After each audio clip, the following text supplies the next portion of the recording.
When did your teacher give everyone a free A+? Mrs. Lambert walked into class with tears streaming down her face and slammed her coffee mug on the desk so hard it broke. If one of you can find the woman my husband is cheating on me with, I will give you an A+ for the semester and you can stop doing work. Just please help me catch her so I can deliver justice. Someone in the back raised their hand slowly and asked if that was really all they had to do. Mrs. Lambert nodded and laid out 3 rules. 1. We couldn't get caught snooping around. 2. We couldn't break into anyone's homes. And 3. We could work in teams if we wanted. The bell rang right after, and my best friend Kenji grabbed my arm and pulled me into the hallway. He said, "I got a plan. This'll be easy money, trust me." Mrs. Lambert's husband was Coach Lambert, who taught gym and coached girls volleyball. Kenji figured he was probably sleeping with one of the volleyball players, since he spent so much time with them after school. We decided to start our investigation that afternoon during volleyball practice. We snuck into the gym and hid behind the bleachers with a clear view of the court. Coach Lambert was running drills and yelling at the girls to hustle. He seemed normal at first, but then we noticed he kept touching the team captain's shoulder when explaining plays. The practice went on for an hour, and nothing suspicious happened. We were about to give up when Coach Lambert called the captain April into his office. She jogged over, bouncing her ponytail, and followed him inside. Through the window, we could see her tying her hair up in a bun while he made sure no one was looking, then turned off the lights and pulled down the blinds, blocking our view completely. Kenji and I looked at each other, knowing she was giving him the gawk 3000. We quietly left the gym and started heading back to Mrs. Lambert's classroom to claim our A+.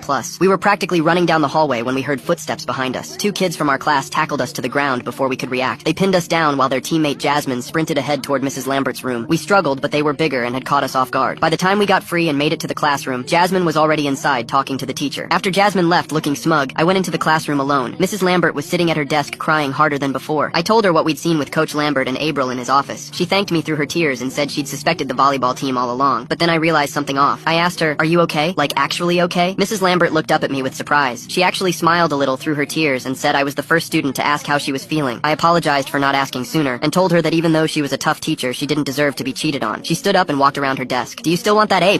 she asked. I said yeah, of course, because who wouldn't want a free grade? But then her expression changed to something I couldn't read. She explained that since I was the only student who showed concern for her well-being, she wanted to give me a special choice. I could take the A+ for myself, but she'd tell